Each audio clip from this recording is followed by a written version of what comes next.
अस्सलामुअलैकुम dear student, here I am professor Sagheer Ahmad और तमाम स्टूडेंट को प्रोफेसर सगीर ज़ूलॉजी क्लासरूम में वेलकम। डियर स्टूडेंट, आज न्यू टॉपिक हम डिस्कस करेंगे फाइलम नेमाटोडा। लेक्चर स्टार्ट करने से पहले डियर स्टूडेंट एंड तक लेक्चर के साथ जुड़े रहिएगा ताकि आपको फाइलम नेमाटोडा, उसके जनरल कैरेक्टर्स, डायग्नोस्टिक कैरेक्टर्स आपको अच्छी तरीके से समझ में आ सकें।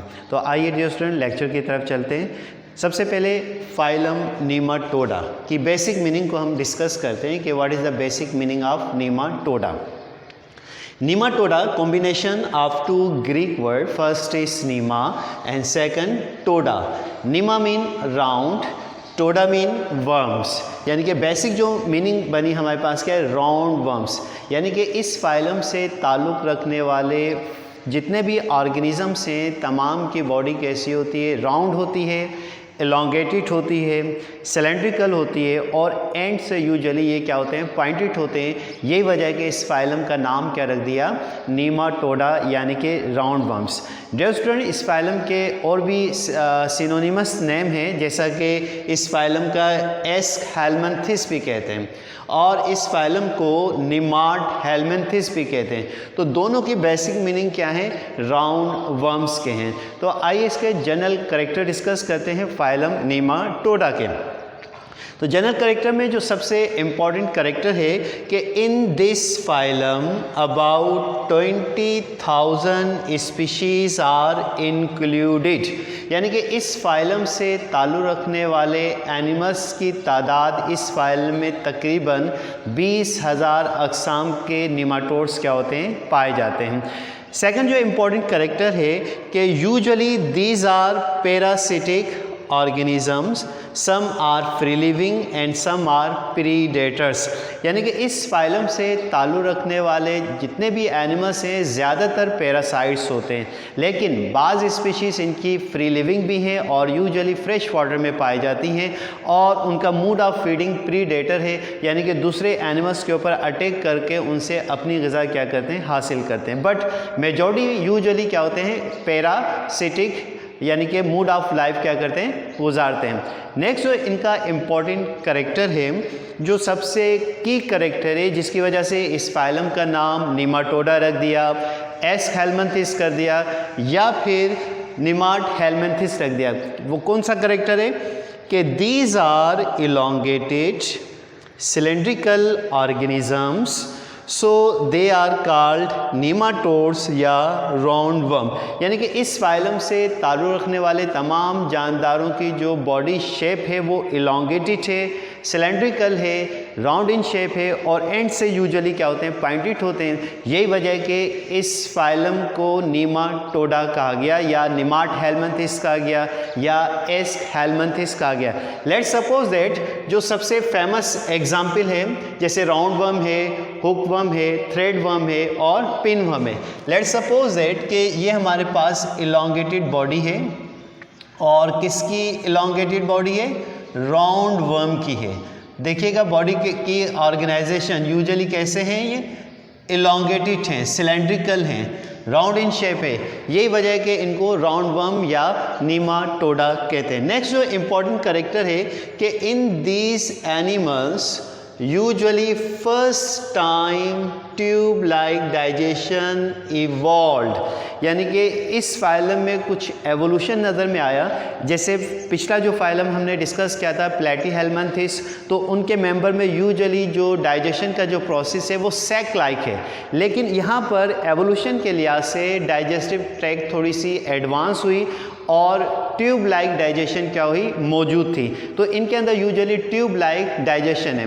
What do mean by tube like digestion, के mouth and anus both are present, यानी कि सिंपल ट्यूब लाइक डाइजेशन है और एलिमेंट्री कैनाल कहाँ से स्टार्ट होती है, यूजुअली माउथ से स्टार्ट होती है और एनस पर क्या होती है, ख़त्म होती है, यानी किसी भी किस्म की डिवीजन नहीं है, यानी elementary canal just to tube like a which consist of mouth and anus.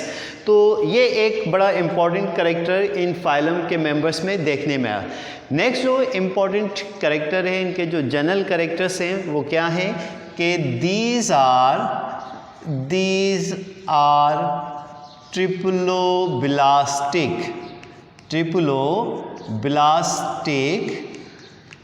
Animals. इस फाइलम से ताल्लुक़ रखने वाले जानदार कैसे होते हैं? ट्रिप्लोब्लास्टिक होते हैं। Triploblastic you know very well कि body consist of 3 layers, ectoderm, mesoderm and endoderm, यानी कि इनकी बॉडी 3 लेयर्स पर मुश्तमिल है, ectoderm, mesoderm and endoderm. Next जो इनका इम्पॉर्टेंट कैरेक्टर है कि बॉडी, इनकी जो बॉडी है यूजुअली जो पैरासिटिक एडॉप्टेशन पाई जा रही है कि body covered with thick cuticle layer, यानी कि इनकी बॉडी के ऊपर एक ख़ास लेयर, क्यूटिकल लेयर मौजूद होती है जो इनको पैथोजेनिसिटी क्या करती है? प्रोवाइड करती है, और होस्ट के जो एंजाइम्स हैं यूजुअली इनके ऊपर असरअंदाज नहीं हो पाते due to the presence of the cuticle layer. तो यही बात हमने लिख दी कि body covered with thick cuticle layer.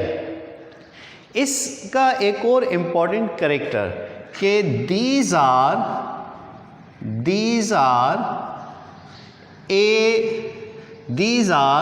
pseudocoelomate animals, यानी इस फाइलम से ताल्लुक़ रखने वाले एनिमल्स कैसे होते हैं? सीडोसिलोमेट होते हैं।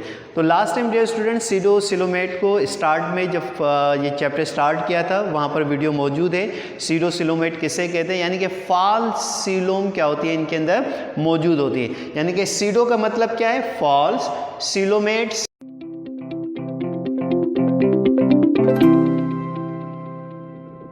सीलोम यानी कि फॉल्स सीलोम पाई जाती है।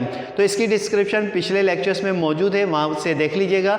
आगे एक और इम्पॉर्टेंट कैरेक्टर है इसका कि these are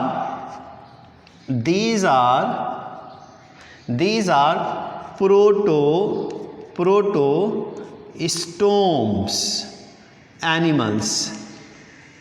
These are protostomes animals. What do you mean by protostomes? कि अगर हम इनके डेवलपमेंटल पैटर्न की बात करें तो ब्लास्टोपोड से पहले क्या फॉर्म होगा? माउथ फॉर्म होगा, और फिर एनस की क्या होगी? फॉर्मेशन होगी। तो ऐसे एनिमल्स क्या कहलाते हैं? प्रोटोस्टोम्स कहलाते हैं, और ग्रुप इनका क्या कहलाता है? प्रोटोस्टोमिया कहलाता है। तो usually these are protostomes animals. एक और इम्पॉर्टेंट कैरेक्टर कि these are bilateral symmetrical organisms,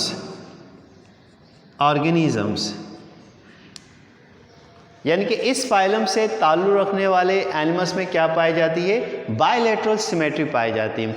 और बायलैटरल सिमेट्री किसे कहते हैं? कि ऑर्गेनिज्म को अगर हम वर्टिकली प्लेन से काटें वाई एक्सिस में, और वो 2 इक्वल हाफ में क्या हो जाए? डिवाइड हो जाए, तो ऐसी सिमेट्री क्या कहलाती है? बायलैटरल सिमेट्री कहलाती है। तो these are bilateral symmetrical organisms, यानी कि इस फाइलम से ताल्लुक़ रखने वाले तमाम जानदारों में बायलैटरल सिमेट्री क्या होती है?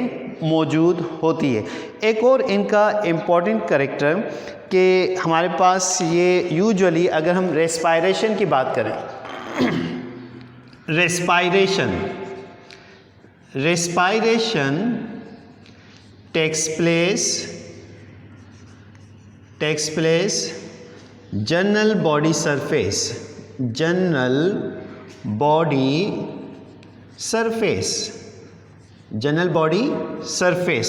by diffusion method, यानी कि इस फाइलम से ताल्लुक़ रखने वाले जानदारों में कोई प्रॉपर रेस्पायरेटरी ऑर्गन्स मौजूद नहीं है। ऑक्सीजन बॉडी से डिफ्यूज़ कर जाती है, carbon dioxide through out the body release कर दी जाती है, तो कोई स्पेसिफिक रेस्पायरेटरी सिस्टम मौजूद नहीं है। तो ये पॉइंट हमने लिख दिया कि respiration takes place through general body surface by diffusion method.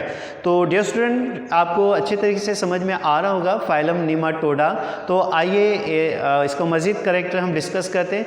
तो आप लोग इसका एक स्क्रीनशॉट ले लें, तब तक से मैं थोड़ा सा वर्किंग कर लूँ ताकि मज़ीद लेक्चर को आगे बढ़ा जा सके।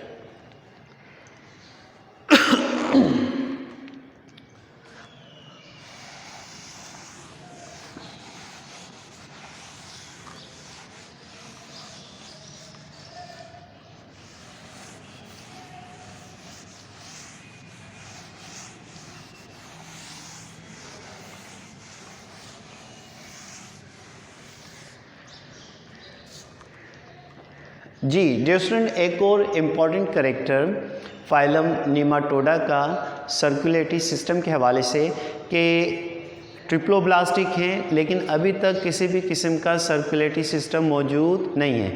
तो यहाँ पर आप एक कमेंट लिख देंगे कि circulatory system absent.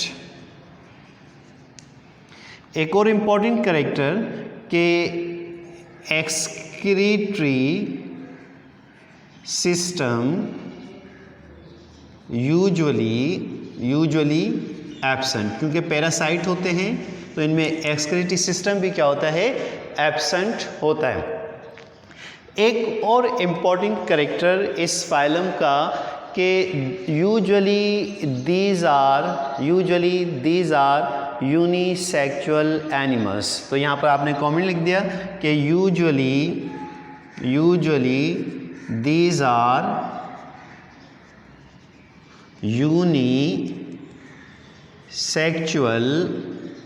Unisexual animals.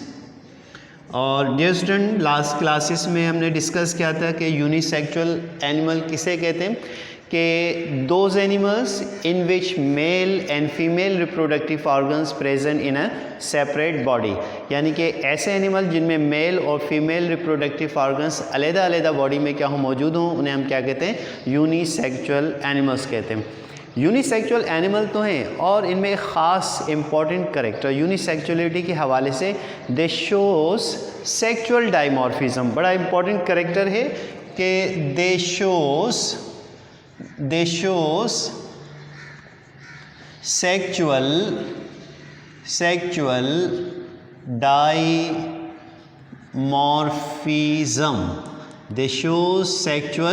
Dimorphism. बहुत इंपॉर्टेंट टर्मिनोलॉजी है। What do mean by sexual dimorphism? आइए इसकी बेसिक मीनिंग को डिस्कस करते हैं। Sexual dimorphism, sexual mean sex है, di mean two, morphism mean morpho से निकला है, और मार्फो की मीनिंग क्या होती है, शेप के होते हैं, यानी किसके हैं, शेप के हैं, यानी कि सेक्स की दो शेप, यानी कि ऐसे यूनिसेक्सुअल एनिमल्स जिनको देखते ही पहचान लें कि ये मेल हैं या फीमेल हैं, तो इसे हम कहते हैं यूनिसेक्सुअल डाइमॉर्फिज्म। क्या कहते हैं, सेक्सुअल डाइमॉर्फिज्म, यानी कि दोज ऑर्गेनिजम्स या those unisexual organisms which are morphologically identified either are male organism या either are female organism।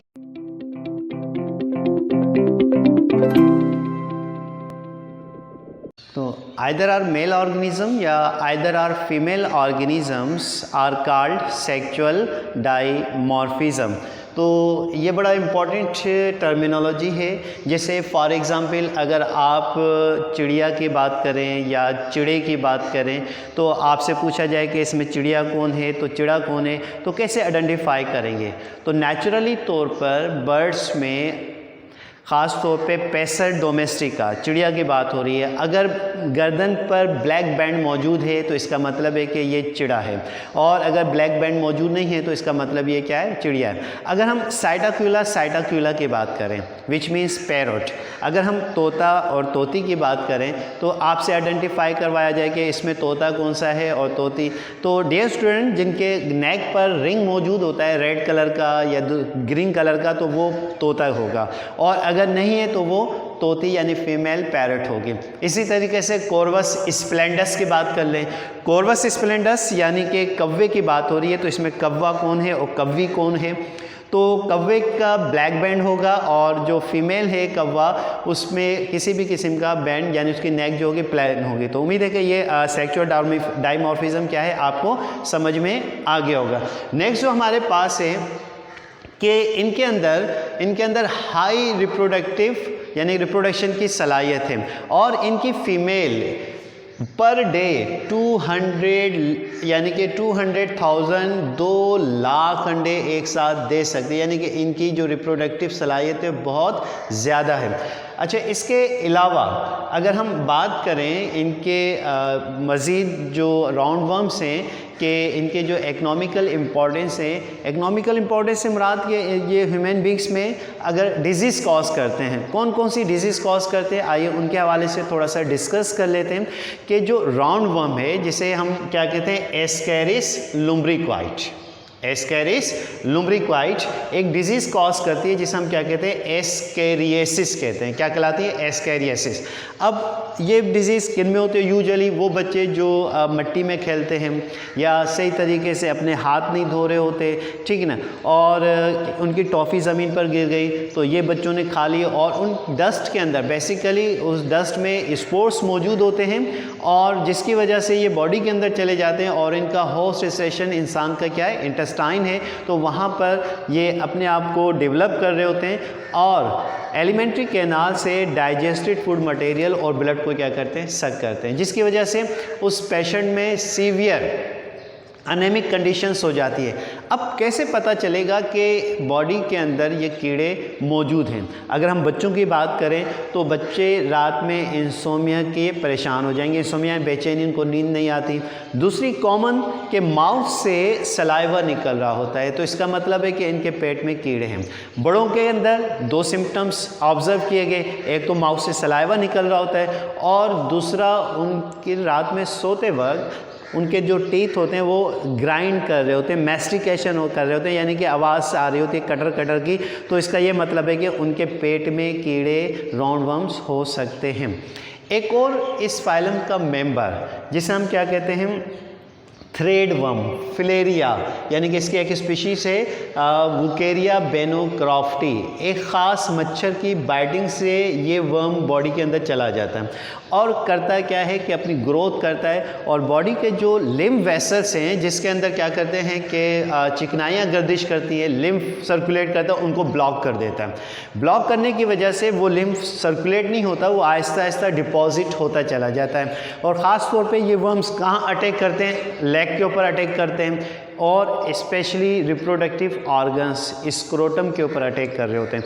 तो वहाँ ये स्वेलअप हो जाते हैं फैट के एक्यूमुलेशन की वजह से। और ख़ास तौर पे जो जनरल ऑब्जर्व किया वो पाँव है, तो पाँव इतना मोटा हो जाता है just to look like a elephant foot.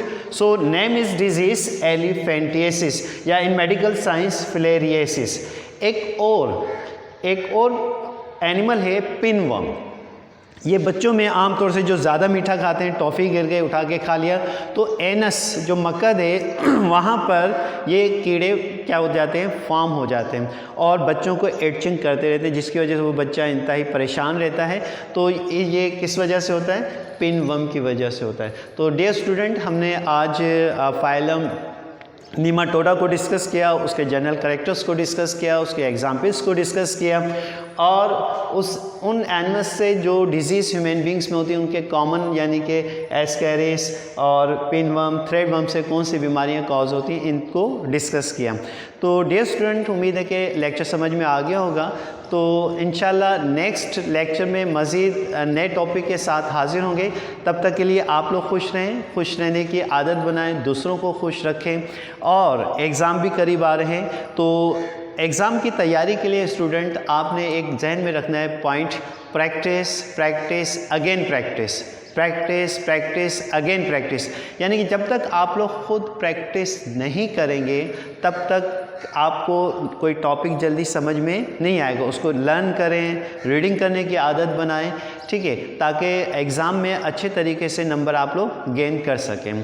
तो डियर स्टूडेंट, अपने सर प्रोफेसर सगीर अहमद को इजाज़त दीजिए। इंशाल्लाह नेक्स्ट वीडियो में नए लेक्चर के साथ हाज़िर होंगे। अल्लाह हाफिज़।